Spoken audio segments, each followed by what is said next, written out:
그러면 오늘 설교 본문을 말씀드리고 함께 읽어보면서 설교를 시작해 보도록 하겠습니다. 2025년 5월 첫째 주 싱가포르 순복음교회의 주일 대예배 설교 본문은 사도행전 9장 1절부터 6절 말씀이 되겠습니다. 다 같이 사도행전 9장 1절에서 6절을 함께 읽어보도록 하겠습니다.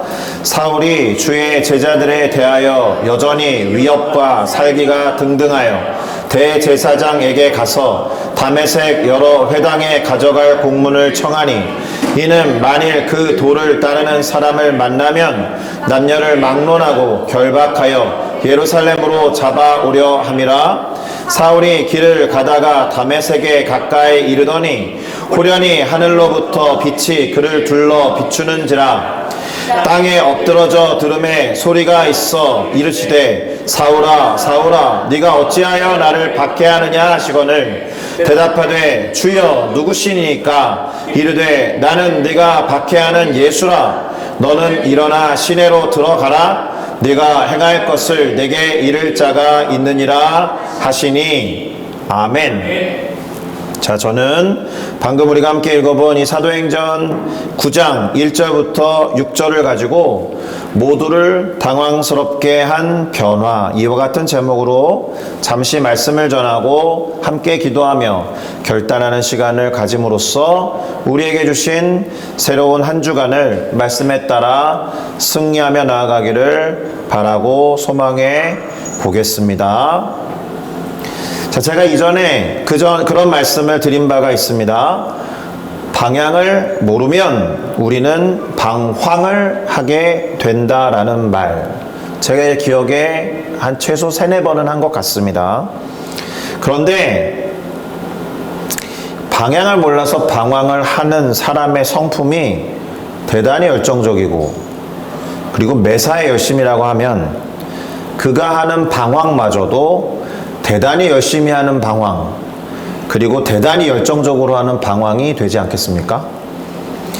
그런 대표적인 인물이 오늘 설교 본문에 등장하는 사울이라는 인물이 될 겁니다. 그가 어떤 모습으로 방황을 향해 급발진했는지 오늘의 첫 두 구절을 읽어드릴 테니 한번 살펴보시면 좋겠습니다. 사도행전 9장 1절에서 2절입니다. 제가 읽어드리겠습니다. 사울이 주의 제자들에 대하여 여전히 위협과 살기가 등등하여 대제사장에게 가서 다메섹 여러 회당에 가져갈 공문을 청하니 이는 만일 그 도를 따르는 사람을 만나면 남녀를 막론하고 결박하여 예루살렘으로 잡아오려 함이라. 아멘이라고 말할 수 없는 본문입니다. 위협과 살기가 등등했다라는 것은 그의 열심이나 열정의 표현이 그랬다라는 뜻입니다. 누가 시키지도 않았는데 스스로 대제사장을 찾아가요. 그리고 공문을 청할 정도로 그는 예수 그리스도를 따르는 이들을 핍박하는 일에 대단히 열심이었고 열정적이었습니다. 시키지도 않았는데 스스로 다메섹, 오늘날 시리아의 수도로 일컬어지는 다마스커스를 향해서 크리스천들을 잡아오겠다라고 하고는 길을 나선 겁니다. 대단한 열심과 열정이 아니겠습니까? 그리고 그가 썼던 갈라디아에 보낸 편지를 보니까 자기 스스로도 자신이 얼마나 이와 같은 일에 열심이었는지 스스로 다음과 같이 고백하는 것을 볼 수가 있습니다. 갈라디아서 1장 13절에서 14절인데요. 역시나 제가 읽어드리겠습니다. 내가 이전에 유대교에 있을 때에 행한 일을 너희가 들었거니와 하나님의 교회를 심히 박해하여 멸하고 내가 나의 동족 중 여러 연갑자보다 유대교를 지나치게 믿어서 내 조상의 전통에 대하여 더욱 열심히 있었다. 하나님의 교회, 그러니까 예수 그리스도의 몸된 공동체와 성도들을 심히 박해하면서 멸하고자 했고 자신의 동족 유대 민족들 어떤 사람들보다 그가 연장자든 그가 권세자든 나처럼 유대교를 지나치게 믿었던 사람이 없었다라는 뜻이죠. 그리고 조상들의 전통을 열심으로 지켜 행하였다, 그렇게 스스로 말하고 있는 겁니다. 그랬던 이 사울, 곧 우리가 사도 바울이라고 부르는 그 사람이 급작스러운 변화를 보여주게 돼요. 그래서 그 변화를 지켜보는 많은 사람들이 당혹스러워했다, 당황했다라는 겁니다. 변화라는 것은 사실은 주변 사람들을 당황하게 합니다. 그것이 긍정적인 의미에서든 아니면 부정적인 의미에서든 사람들에게 영향력을 미칩니다. 바라기는 긍정적인 변화를 통해서 많은 사람들에게 선한 영향력을 미치면서 이왕이면 신선한 당혹스러움을 주는 우리 모두가 되었으면 좋겠습니다. 자, 이렇듯 오늘 우리가 읽어본 설교 본문을 포함한 사도행전 9장에는 여러 사람들의 당혹감, 여러 사람들의 당황스러움이 기록되어 있습니다. 그리고 그 이유는 다름이 아니라 이 사울이라는, 바울이라고 일컬어지는 사람 때문이었다라는 거예요. 자, 그러면 우리가 그래도 익히 알고 있는 이야기일 테지만 그가 어떻게 변화되었는지 그 과정에 대해서 살펴보도록 하겠습니다. 사울은 다마스커스로 가는 길에서 부활하신 예수님을 초자연적인 방법으로 또 인격적인 방식으로 만나게 됩니다. 초자연적인 방법이라고 함은 예수 그리스도께서 이미 승천하셔서 하늘 올라가신 뒤의 일이었기 때문이다라는 것이고, 인격적인 방법이라고 함은 개인적으로 은밀하게 그 사람에게 와닿도록이라는 뜻이 될 것입니다. 그로 인해서 사도 바울은 눈이 멀어서 볼 수 없게 되어 자세히 말씀을 드려보면 사울이 길을 가다가 다마스커스에 거의 다 이르렀을 때에 갑자기 하늘로부터 빛이 그를 둘러서 비추었다라는 거예요. 일종의 스포트라이트가 비춰진 거예요. 초자연적이지만 이 사람에게 집중됐기 때문에 인격적 또는 개인적인 것입니다. 자동적으로 땅에 엎드러지게 되었는데 어떤 소리가 들려왔다라는 거죠. 사울아, 사울아, 네가 어찌하여 나를 박해하느냐? 이런 음성이 들려온 겁니다. 사울이 묻죠. 주여, 누구십니까? 이때의 주여라는 뜻은 당시의 습관적인 호칭입니다. 지금 목소리를 들려주고 있는 그 대상을 나의 마스터, 주인이라는 의미로 말하는 것이 아니고 잘 모를 때 이 독특한 경험을 주고 있는 누군가에게 습관적으로 말하는 주여라는 표현입니다. 아직 그의 삶은 이 목소리를 들려주고 있는 예수에 대해서 주님이라고 인정한 상태는 아니거든요. 주여 누구십니까? 그렇게 물었더니 나는 내가 박해하는 예수라, 이렇게 음성이 들려오면서 빛으로 갑작스럽게 임한 예수님을 만나게 되었다라는 거예요. 여기에서 짚어야 할 것이 하나 있습니다. 예수님은 당신의 성도들과 교회를 핍박하는 것을 당신을 핍박하는 것으로 인식하셨다라는 거예요. 실제로 사도 바울의 여정 가운데 인생 속에서 예수 그리스도를 직접적으로 박해한 기록은 나와 있지 않거든요. 그러니까 성도들과 교회를 핍박하는 것을 예수님이 당신을 직접적으로 핍박한 것으로 인식하셨다라는 것이니까 우리의 아픔과 고통을 당신의 고통과 아픔으로 받아들이신다라는 것을 기억하시면 좋겠습니다. 자, 예수님이 덧붙여서 말씀하십니다. 너는 일어나서 시내로 들어가라. 네가 행할 것을 너에게 이를 자가 있다. 이렇게 말씀하셨습니다. 이때 사울과 같이 가던 사람들이 증인이 됩니다. 반쪽짜리 증인인 것처럼 보입니다. 소리는 들었다라는 것이고 사울이 개인적으로 인격적으로 접한 빛에 대해서는 보지 못했다라고 증언합니다. 그러니까 사실은 더 황당할 수 있습니다. 어떤 소리가 들려왔는데 그 소리의 정체를 알 수 없고 그래서 뭔가 보이지 않으니까 그 자리에 말을 못하고 서 있었던 겁니다. 원더이죠. 놀랍고 당혹스러운 경험입니다. 첫 번째로 당황했던 사람들은 사도 바울을 포함해서 함께 했었던 사람들이 아니었을까. 자, 사울은 땅에서 일어나서 눈을 떠요. 그런데 아무것도 보지 못하는 상황이 됩니다. 스스로 걸을 수 없었으니 사람들의 손에 이끌려서 다마스커스 시내로 들어가서 사흘 동안 보지 못하고 아무것도 먹지도 마시지도 못했다라고 되어 있습니다. 아니요? 아무것도 먹지도 마시지도 않았다. 금식했다라고 보셔야 됩니다. 왜냐하면 충격이었거든요. 자신이 그동안에 행했던 일들에 대해서 자신이 핍박한 교회와 성도들을 예수라고 하는 존재를 핍박한 것이다 라는 이야기를 들었기 때문에 이 상황이 도대체 무엇인지 그로서는 깊이 생각에 잠겼어야 했다라는 겁니다. 자, 이때 등장하는 사람이 있는데요. 아나니아라는 사람입니다. 예수님이 하신 말씀 중에 등장했던 사울이 들었던 음성 중에 어떤 게 있었어요? 너로 하여금 행할 것을 알려줄 자가 있다라고 했을 때 그 사람이 바로 이 아나니아입니다.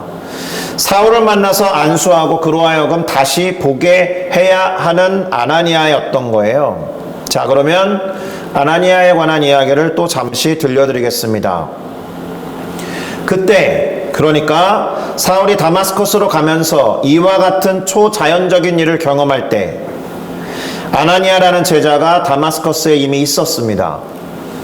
그리고 주께서 사도 바울을 찾아가신 것과 유사한 시기에 전후 언제일지는 알 수 없지만 아마도 그 직후인 것 같습니다.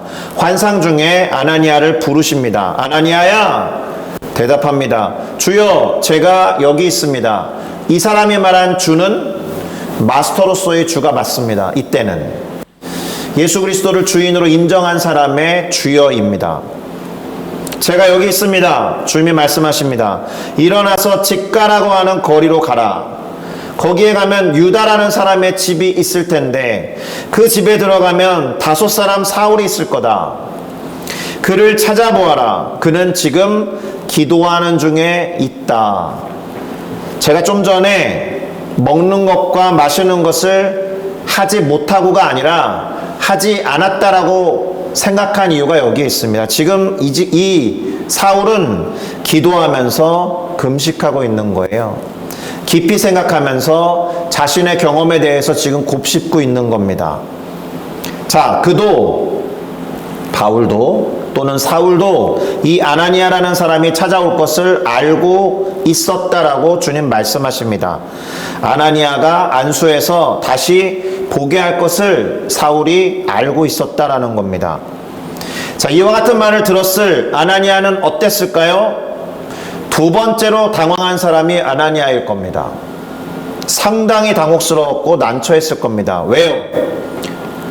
그가 알고 있는 사울에 대한 정보가 있었기 때문이죠. 그의 말을 들어보실까요? 아나니아가 말합니다. 주여, 이 사람 사울에 대해서 제가 여러 사람에게 들어봤습니다. 그가 예루살렘에서 주님의 성도들에게 적지 않은 해를 끼쳤다라고 합니다. 여기 다마스커스에서도 주님의 이름을 부르는, 주님의 이름을 따르는 모든 사람들을 결박해서 예루살렘으로 잡아갈 권한을 대제사장들에게서 받은 자라고 들었습니다. 이쯤 되면 사울에 대한 악명이 다마스커스 일대로 퍼져 있었던 것과 같죠. 꺼리는 마음이 있었는데 그것을 에둘러서 말한 것과 같습니다. 주님 모르십니까? 그런 사람입니다 라는 이야기를 하면 주님이 그래 그럼 됐다, 가지 말아라, 혹시라도 이런 이야기를 하신다면 안 가도 될 테니까 간접적인 방식으로 꺼리는 마음을 돌려서 말한 겁니다. 그런데 주님이 이렇게 말씀하십니다. 가라. 이 사람은 나의 이름을 이방인과 임금들 그리고 이스라엘 자손들에게 전하기 위해서 택한 나의 그릇이다. 그가 내 이름을 위하여 얼마나 고난을 받아야 할 것을 내가 그에게 보일 것이다. 이렇게 말씀하셨습니다. 자, 그러면 이런 말씀을까지 들었던 아나니아는 어떻게 했겠습니까? 당혹스러움을 이겨내고 순종하여 사울에게로 갔다라는 거예요. 그리고 주님이 하신 말씀처럼 직가라는 거리에 있었던 유다라는 사람의 집에 들어갑니다. 그리고 사울을 찾아서 그에게 안수하며 말하죠. 사울 형제여, 주님, 곧 당신이 이곳으로 오는 길에서 나타나셨던 예수님께서 나를 당신에게 보내셔 당신으로 하여금 다시 보게 하시고 성령으로 충만하게 하실 겁니다. 이렇게 말했다라는 겁니다. 그 즉시로 사울의 눈에서 비늘 같은 것이 벗어지고 다시 보게 되었다라고 합니다. 눈을 뜨게 된 겁니다. 금식하고 기도할 때 또 생각하면서 고민했던 것이 해결되는 순간입니다. 다시 말하면 육신의 눈뿐만 아니라 영적인 눈을 뜨게 된 순간이다라고 할 수가 있습니다. 그래서 사울은 일어나서 세례를 받고 음식을 먹으면서 건강을 회복하게 돼요. 그리고는 며칠 머물렀던 이 다마스커스에서 제자들과 함께 머물면서도 뭐라고 되어 있느냐? 즉시로 각 회당에서 예수가 하나님의 아들이심을 전파하기 시작했다라는 겁니다. 왜 그가 육신의 시력을 회복한 것과 함께 영적이고 정신적인 각성이 일어났는지 같이 봐야 한다는 이유가 여기에 있습니다. 사울은 각 회당을 방문하기는 했습니다. 올 때 마음먹었던 것처럼. 그러나 원래의 목적과 다른 목적을 띠고 각 회당을 간 겁니다. 원래는 어떻게 하려는 거예요? 회당에 들러서 예수 그리스도의 예수 그리스도의 말씀을 전하는 사람들을, 그 이단과 같은 자들을 잡으러 회당을 방문하려고 했었으나 이제 오히려 각 회당에서 그가 이단이라고 생각했었던 그리스도 예수가 하나님의 아들이다라는 것을 전하는 자가 되었다. 할렐루야. 그러니 이러한 사울의 급격한 변화에 당황해하는 사람들이 또 생겨날 수밖에 없는 거예요. 첫 번째는 유다인들입니다. 사울이 전하는 것을 듣는 이들이 다 놀라서 말하기를 이 사람이 예루살렘에서 이 예수의 이름을 부르는 자들을 멸하려고 했던 자가 아니냐 이렇게 말했죠. 심지어 이곳 다마스커스로 온 것도 그러한 자들을 결박하여 대제사장들에게 끌고 가고자 함이 아니었던가 이렇게 반문하면서 놀라했고 당혹하게 되었다. 자, 그런데 사울은 그러한 이야기들을 듣고 더 힘이 났던 모양입니다. 보통은 웬만한 확신이 없으면 과거에 자신이 꺼렸던 일을 하는 그 일에 대해서 다른 사람들이 뭔가 평가하는 말을 들으면 당당하게 할 수 없거든요. 꺼리는 마음이 있으면. 그러니까 이 사울은 획기적인 변화를 맞이한 게 맞습니다. 그러한 이야기에 힘을 더 얻어서 예수를 그리스도라 증언하면서 그곳에 있었던 유대인들을 당혹하게 만들었다. 자, 유대인들, 그리스도를 믿지 않던 이들 뿐만 아니라 예수님의 직접적인 1세대 제자들, 예루살렘에 있었던 11명의 제자들도 당황했다라는 겁니다. 어떻게 되어 있느냐? 사울이 다마스커스에서 예루살렘으로 가요. 그리고 그 제자들과 사귀고자 해요. 그랬더니 모두가 두려워하고 당황스러워했다라는 거예요. 당연한 거 아닙니까? 사울을 어떻게 믿습니까? 그 사람이 과거에 했던 일들을 다 알고 있는 사람들이니까. 이때 이렇게 당황하고 있었던, 불신하고 있었던 제자들 앞에 바나바라는 사람이 나타납니다. 바나바가 이 사도들에게 사울을 데리고 가서 그가 길에서 예수님을 어떻게 만났는지, 그리고 주님이 그에게 뭐라고 말씀하셨는지, 그 형제 사울이 다마스커스에서 어떻게 예수의 이름을 담대하게 말하였는지 증언해 줌으로 인해 이제 제자들과 교제할 수 있었고 함께 동역할 수 있었다라는 겁니다. 자, 여기까지가 오늘 설교 본문을 포함해서 함께 우리가 살펴보고자 했던 사도행전 9장의 주요 내용이 되겠습니다. 내용이 그렇게 어렵지는 않을 것이고 이렇게 저렇게 아름아름 듣고 읽어보면서 익숙했던 내용일 겁니다. 중요한 것은 이 사울의 변화가 많은 이들을 당황스럽게 했다라는 점에 있습니다. 누군가에게는 안 좋은 당황스러움이었지만 또 다른 누군가에게는 대단히 기분 좋은 당황스러움이었다라는 거예요. 자, 이제 그의 변화를 통해서 우리가 취해야 하는 메시지가 무엇인지 함께 생각해 보면서 설교를 마무리하는 작업으로 넘어가 보겠습니다. 우선 변화라는 것을 생각해 보면 우리가 먼저 떠올려야 할 것이 있습니다. 그것이 무엇이냐? 변해야 하는 것도 있지만 변하지 않는 것도 있다라는 거예요. 결론부터 말씀을 드리면 사실 변해야 하는 것은 방향입니다. 방향을 제대로 전환한다면 원래부터 변하지 않고 갖고 있었던 것은 사실 대단히 적절하고 훌륭한 무기가 될 수 있습니다. 변화라고 해서 모든 것을 다 바꿀 필요도 없고 모든 게 바뀌는 걸 변화라고 말하지도 않습니다. 우선은 방향을 전환하는 변화를 생각해 보셔야 합니다. 무슨 말일까요? 인생의 방향을 전환하는 변화는 그 사람의 강점을 제대로 된 방향에 맞춰서 사용하게 만들 겁니다.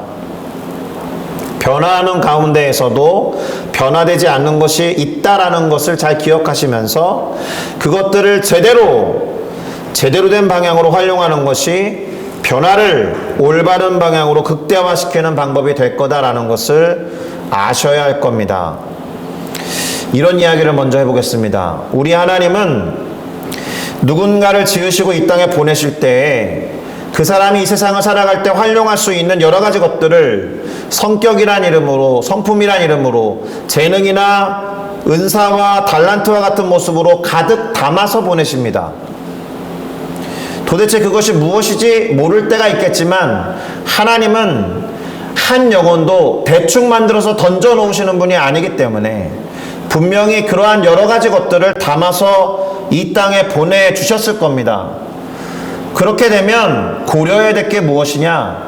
그 사람의 인생의 방향이 옳은가에 달려있다라는 거예요. 인생의 방향이 하나님의 뜻을 향하여 올바르게 설정되면 다 담아서 보내주신 것들이 제 기능을 할 수 있을 것이다. 이것을 먼저 기억하셔야 할 것 같습니다. 예를 들어보면 어느 분이 법정에서 칼에 관한 이야기를 했다라고 하는데요. 사실 칼을 제대로 쓰면 사람들의 삶을 풍성하게 하지만 잘못 쓰면 사람들을 죽이는 도구가 되듯이 우리에게 주어진 어떤 것들을 제대로 된 방향과 목적으로 사용하고 활용할 수 있어야 한다라는 뜻이 되는 겁니다. 그러니 변화에 있어서 우선적으로 중요한 것은 변화의 방향에 있다. 하나님의 의도하신 방향으로 전환이 되려면 첫째, 멈춰야죠. 아니요, 그 전에 이 방향이 잘못됐다라는 것을 깨달아야죠. 사실 그 깨달음은 하나님이 주실 때가 많습니다. 그 깨달음이 왔을 때 일단 멈춰야 됩니다. 눈을 지끈 감고 그것이 좋으니까 그냥 가야겠다라고 하면 방향 변화를 가져올 수가 없어요. 일단 멈춰야 합니다. 사울도 멈췄습니다. 물론 스스로 멈춘 것은 아니지만 끝도 없이 대단히 열정적으로 치달았던 그의 행보가 예수님을 만나면서 멈춰졌습니다. 그리고 하나님의 뜻과 의도가 어디를 향하는지 살펴야 됩니다. 사울도 다마스커스에서 비록 육신의 눈은 멀었지만 정신적으로 생각 속에서 지금까지 살아왔던 삶을 돌이켜보면서 금식하며 기도했을 겁니다.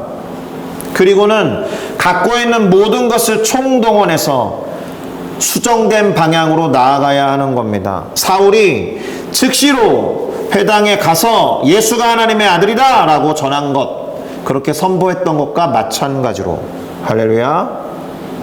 그러고 보면 사울이라는 사람 있잖아요. 우리가 사도 바울이라고 부르는 사람은 열심과 열정이 있었습니다. 연구하고 학식이 충만한 사람이었습니다. 율법과 전통에 대한 지혜와 지식이 많았어요. 심지어 가르치는 은사도 출중했던 사람입니다. 다만 그런 것들이 예수 그리스도를 대적하는 방향, 예수 그리스도를 반하는 방향이었을 때와 예수 그리스도를 향하는 방향으로 옮겨졌을 때의 차이는 엄청 큰 것입니다. 우리가 잘 알듯이 신약 성경의 절반은 사도 바울에 의해서 쓰여졌습니다. 사도 바울이 가르친 교리가 오늘날 기독교의 교리의 근간이 됩니다. 그 사람에게 있었던 학식과 말씀에 대한 깊은 이해와 가르치는 은사와 달란트를 그의 삶이 변화됐다라고 해서 다 버려진 게 아니다. 하나님은 애초부터 이 땅에 그를 보낼 때에 다 담아서 보내셨지만 처음 그의 방향이 틀렸기 때문에 벌어진 일이었다. 그러니 제가 우리 사랑하는 성도 여러분들에게 물어야겠죠. 나의 삶의 방향은 하나님을 향하고 있는가? 한번 생각해 보시겠습니까? 그렇지 않다면 그건 방황하고 있는 겁니다. 그러니 멈춰 서야죠. 그리고 하나님을 향하여 방향을 조금이라도 틀어야 할 겁니다. 변화는 다시 말씀드리는 바와 같이 모든 것이 변해야 하는 것처럼 느껴질 수 있겠지만 가장 중요한 변화는 삶의 방향을 바꾸는 것에 있습니다. 특별히 그 방향은 하나님을 향한 것이 되어야 합니다. 하나님을 향한 방향으로 변화를 추구하셔야 합니다. 지금까지 내가 좀 잘난 것 같아서 모든 것들을 선택하고 결단할 때에는 나의 경험과 나의 지식과 나의 어떤 상황을 판단하는 능력에 따라서 직관적으로 내 스스로 했다라고 한다면 이제는 어떤 것이 하나님을 더 많이 의지할 수 있는 길인가? 라고 질문해 보아야 한다라는 겁니다. 그렇게 방향을 설정하게 되었을 때 갖고 있는 모든 것을 가지고 힘써 걸어가 보시겠습니까? 그러면 하나님이 그 삶을 통해서 놀라운 일을 행하실 것입니다. 하나님의 도구와 그분의 뜻대로 살아가는 우리 모두가 되어야 하는 거예요. 그 결단을 지금 여기 이 시간 기도를 통해서 또 하나님과의 관계를 통해서 이끌어내는 우리 모두가 되기를 예수 그리스도의 이름으로 축복합니다. 기도하시겠습니다.